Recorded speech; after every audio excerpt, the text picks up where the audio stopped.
Welcome folks, Copernicus here. Today we're going to give you a tutorial on the JPipes mod.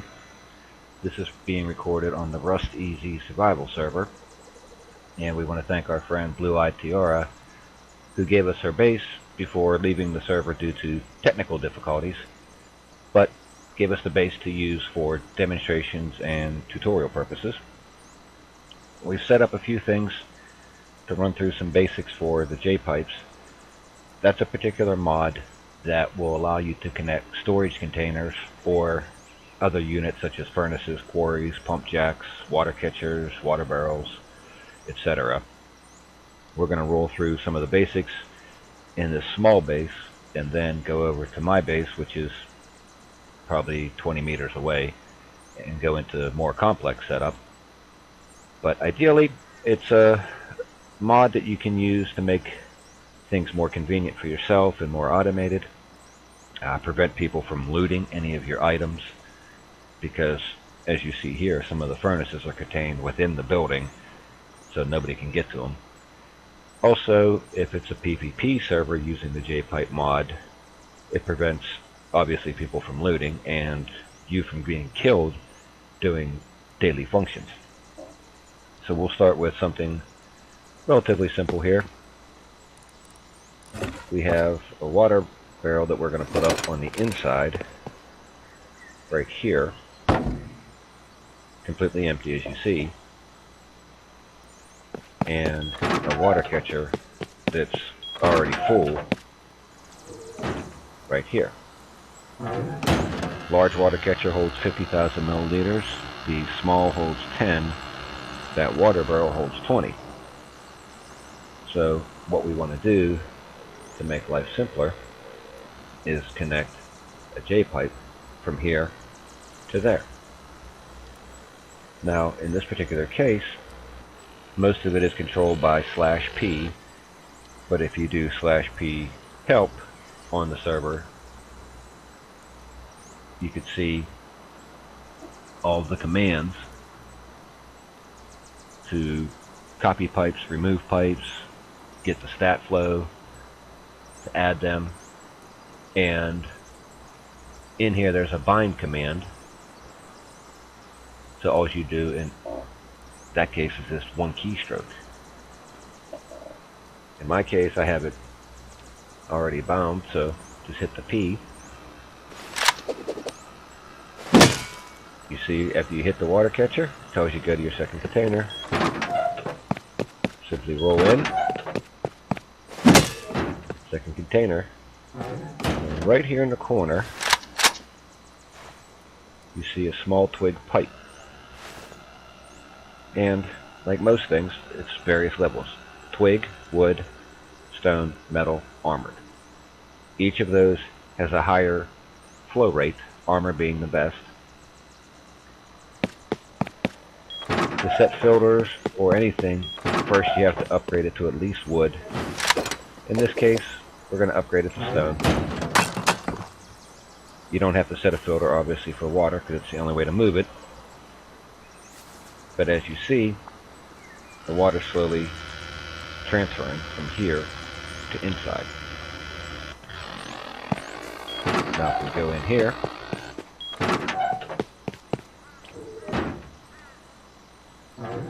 you can see our number is slowly climbing. That'll automatically fill that up till it hits the 20,000. And then from there, every day the water catcher is going to slowly fill back up. You don't have to worry about being dehydrated or running out of water. Our next step would be our refinery. Now for refineries, small furnaces, large furnaces, you want to work backwards. And the reason you want to work backwards is once you connect the two units, you connect the furnace or a refinery to a storage container, the moment it's hooked up, it's going to start to pull everything out through the JPipe. You want to work backwards so it doesn't pull all of your items out. You can set the filter, then redirect the flow. So for this particular purpose, we're just going to use a small box.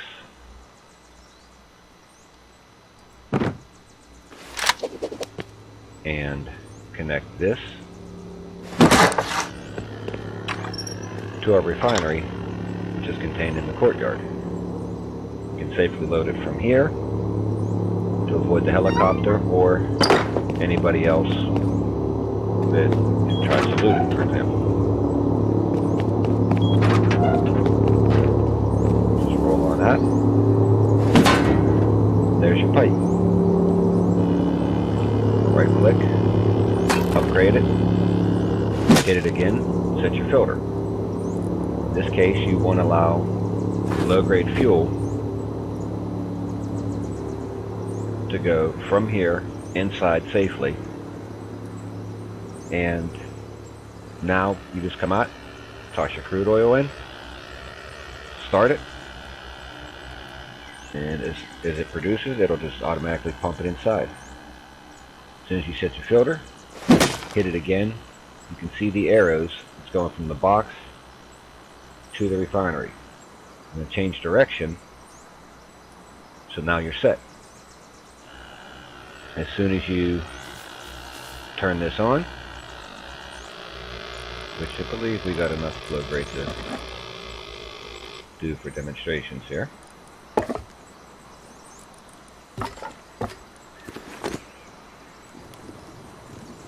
As you see, there'll be some that pops up here. As soon as it does, it automatically gets sucked out. We'll do 2 cycles and then go inside.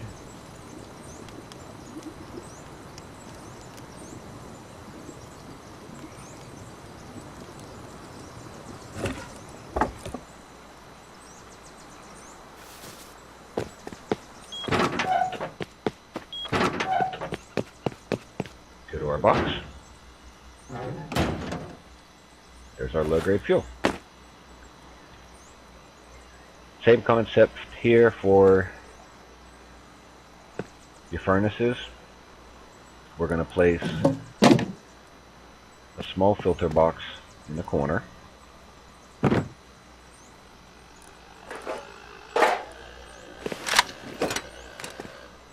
And let's say the shelving unit here. It's probably a little too close for what we want to do in this particular case, but we'll flip it over here for now.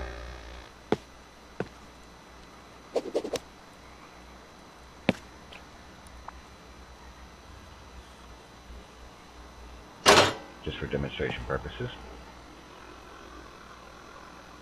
Create 2 boxes.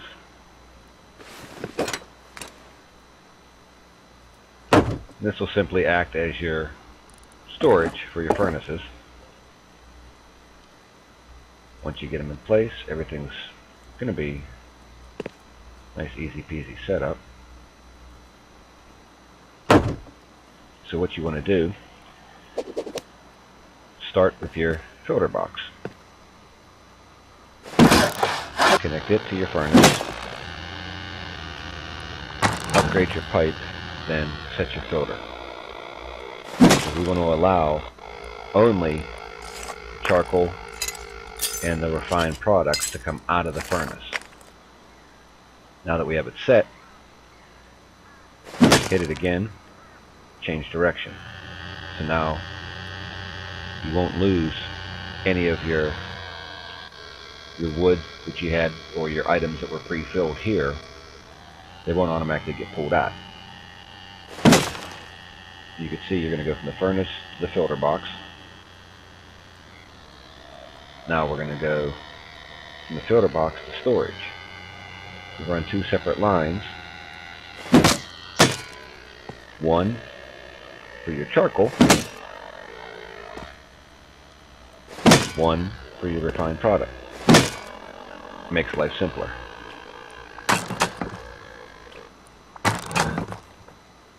Either or, top or bottom, doesn't matter which one you choose.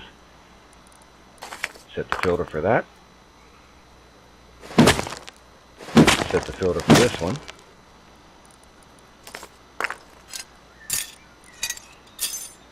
Now for demonstration purposes, we'll take just a small amount of sulfur because that cooks rather quickly.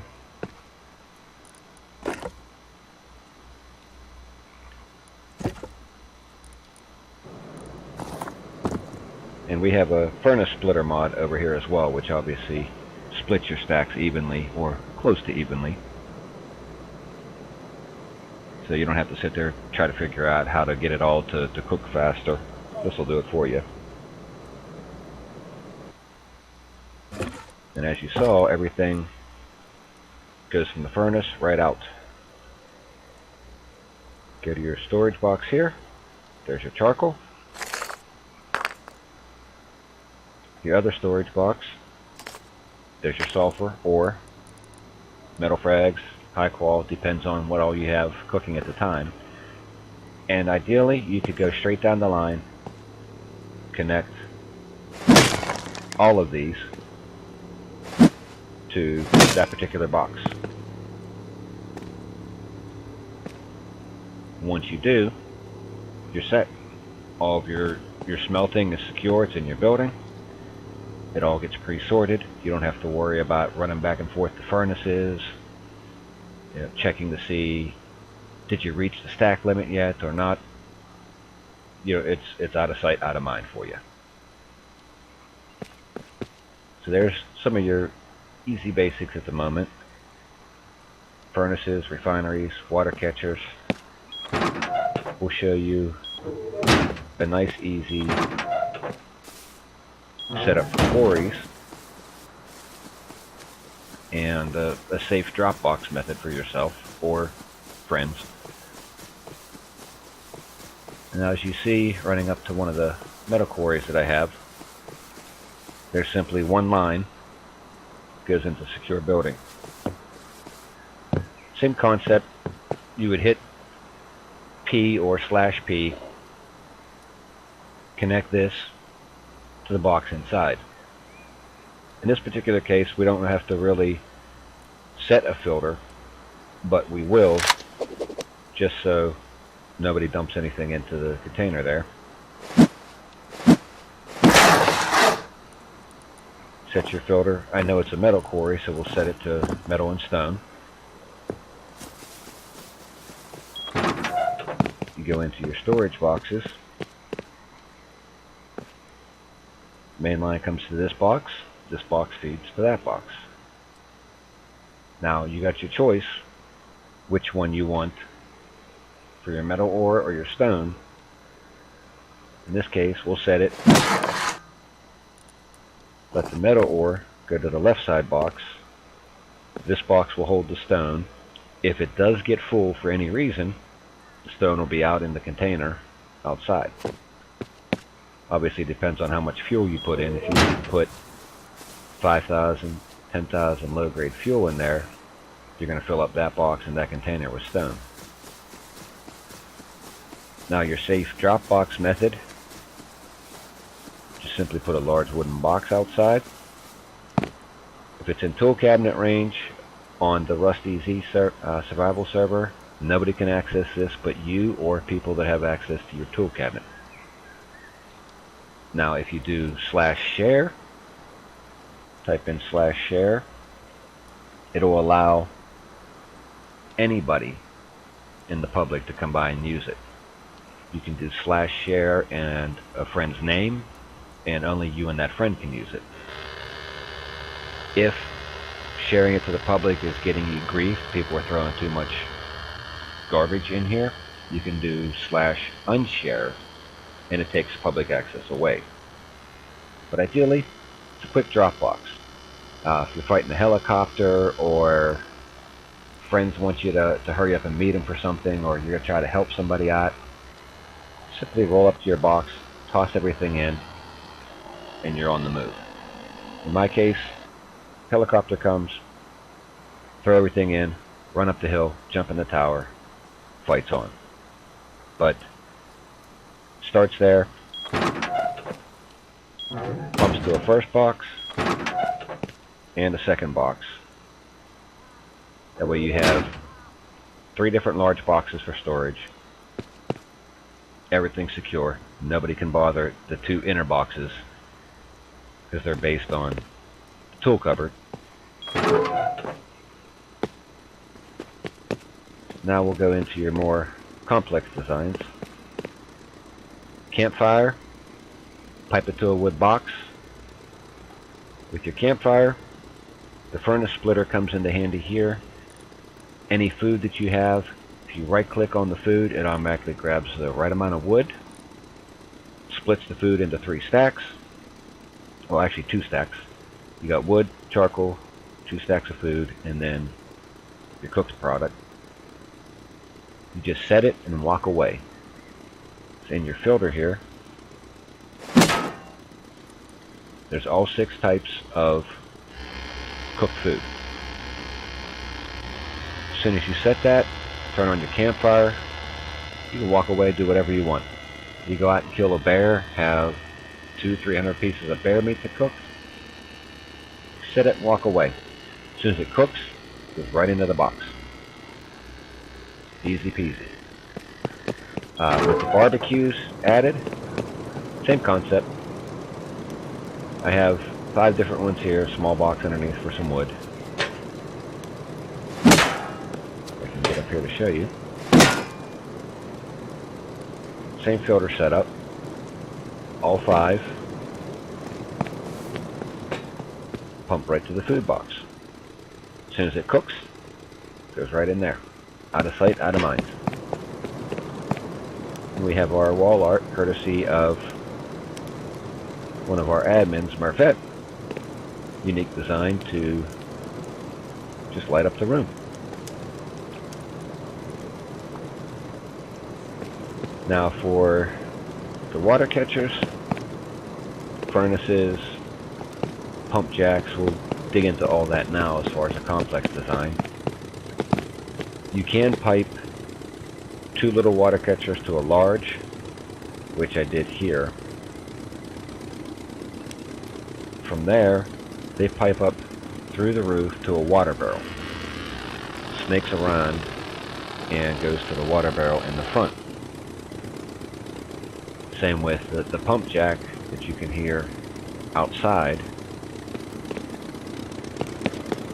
That pump jack pipes into this box, which snakes around that tin box, that tin box, feeds under the foundation right to the refinery. From there, right up into that box for storage. Makes it nice and easy. Set it, walk away. Same with the large furnaces. As you see, filters are set up the same way, but you just connect this to the feed box, this to a feed box, which connects into here. These all cycle over to one side here. That feeds into the main line here. Same with the 3 little ones on this side, 3 little ones on that side. Everything feeds to this box. From this box, up and over the roof. That way you're not tripping over pipes. You don't have to worry about a server restart and stepping on the pipes and getting the flying hack kick because server restarted or there's a patch and it messed up any kind of modification, which does seem to happen with Face Punch lately. They've been really wreaking havoc on the modded servers, on the restarts, but everything feeds up here. Nice, clean.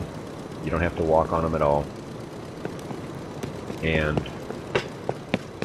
we'll show you how it all snakes around.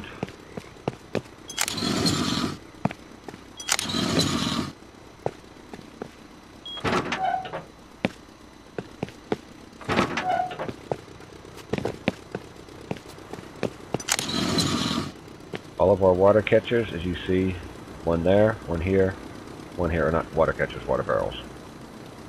They come out of that catcher, pipe around to here. This one feeds to the one on the first floor. All of our furnaces from those two vertical lines feed here. Left line feeds to 6 storage centers for charcoal. These 3 are all refined product.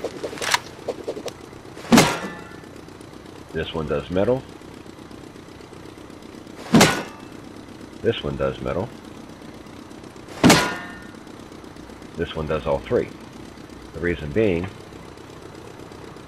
we're going to keep our steps clear. So, there's a way to add on to your filtration on the inside, but ideally, it's all automated. Throw everything in the furnace, walk away. And there's our floating box steps to a floating chair, courtesy of our local admin, Marfette. Gives you a nice view, shoot the animals. Miss a step, it's a long way down. If you don't miss a step, you're in good shape. Now here, you can see, there's our barrel. The crude's coming in. Right there. That flows across to that box. That box, in turn, feeds to the little brown box, the tan box, in the corner. Nobody can loot that, because as soon as that crude finishes, it goes right through the pipeline, right into the refinery. So you don't have to sit and wait and camp it out, waiting for 5,000 or 2,000 or 10,000 low-grade fuel to produce crude. Throw it in, walk away. You can go about your other daily tasks, and if it's a PvP server, you throw it in, walk away. You don't get killed while you're waiting for all of your low-grade to create.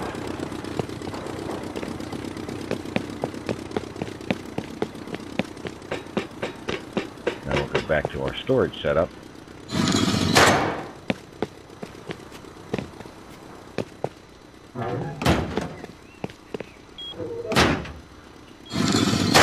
Well, as long as we don't close the door on ourselves. Ideally, it all feeds down to here. The 6 lines for charcoal feed to the top 6 boxes. They, of course, counterfeed all down to the remaining levels. The metal, same way, feeds these top 4 boxes down to the bottom 8. Now, that third line that had both, and I said that there was some easy filtration on the inside, this is it. There's the box. That box runs 2 separate pipes right over to this row.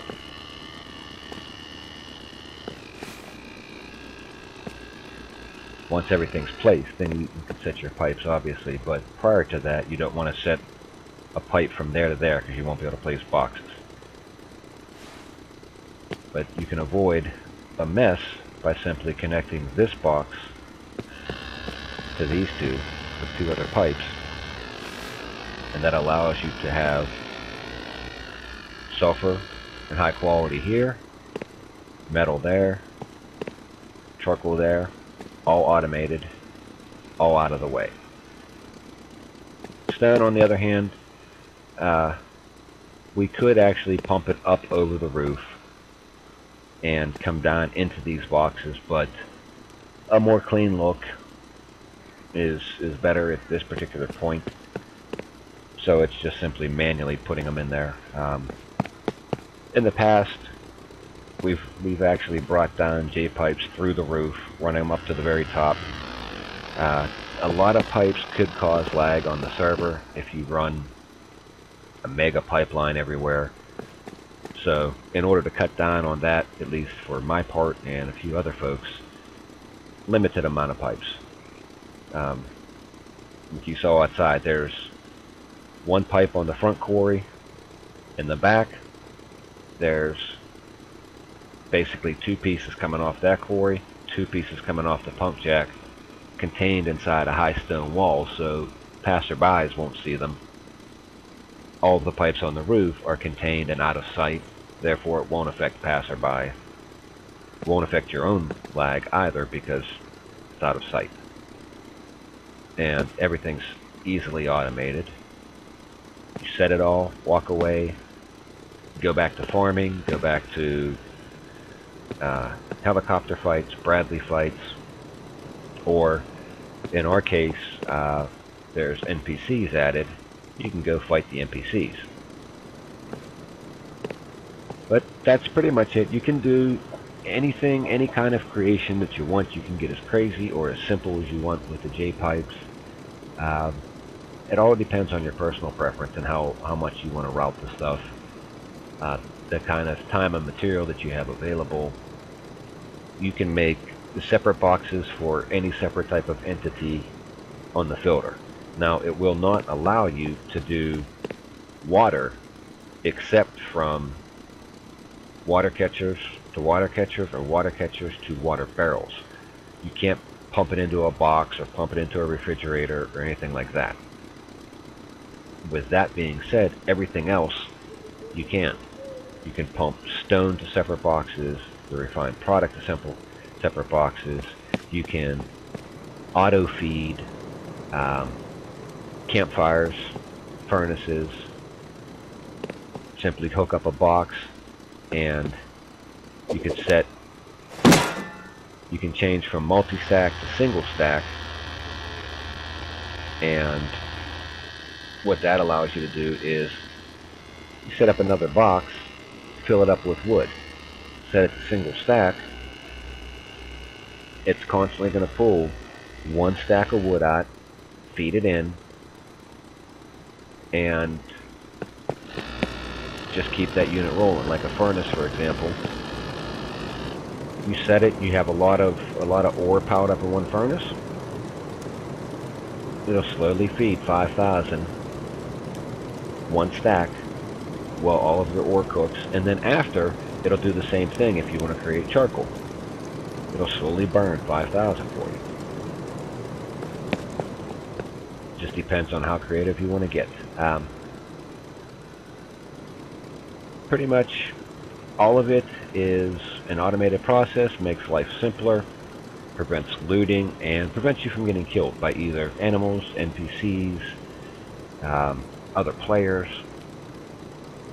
Takes a little bit of the stress out. You won't have to worry about, you logged out, you had your furnace running, and somebody come by and took all of your material that you worked a couple hours to gather. Not going to happen. And like you see here, you can simply build large furnaces in. You set up your foundation. It's got to go too high before you can put a floor grate up there. It's all contained. Now nobody can loot it unless they blow through the wall. And on this particular server, that's not going to happen because they have it locked down to not allow looting. They have an anti-looting system set up on the RustEZ survival server. But even if they did try to come through the wall, you're still contained. A PvP server, on the other hand, you would probably want to put honeycomb on the outside, but you could still do the same thing. Added layers up top, added layers on the side, so they don't blow through with C4, but it's an easy containment. Makes people work for it, and if they don't have the material to come through walls, they're not going to loot your items.